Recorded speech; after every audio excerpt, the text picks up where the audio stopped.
So இங்கே எல்லா aunties வந்து குப்பையெல்லாம் எடுத்துகிட்டு இது பண்ணிகிட்டு இருக்காங்க. பாருங்கள் ஃப்ரெண்ட்ஸ், மார்னிங்கே எல்லாமே க்ளீன் பண்ணிகிட்டு இருக்காங்க.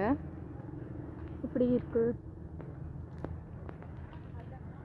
ஹாய் ஃப்ரெண்ட்ஸ், இன்னிலிருந்து நான் டெய்லி வந்து என்னோடய மினி விளாக்ஸை போடுறேன். ஸோ இன்றைக்கி எப்படி என்னோடய டே போயிட்டுருக்கு பார்க்கலாம் வாங்க.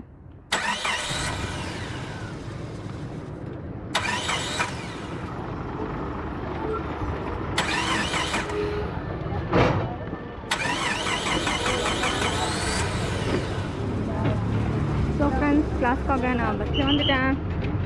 இப்போ வாங்க கிளாஸ் போகலாம்.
கிளாஸ் எனக்கு ஓவர் ஆகிடுச்சு. நான் ஃபுல்லாக முடிச்சிட்டேன். இப்போது நான் வீட்டுக்கு போகணும். ஸோ வெயிட் பண்ணிகிட்டு இருக்கேன். பஸ்ஸாக பஸ் வந்துச்சுன்னா வீட்டுக்கு போயிடுவேன். சரி ஃப்ரெண்ட்ஸ், நாளைக்கு நெக்ஸ்ட் வீடியோவில் பார்க்கலாம். Bye bye friends.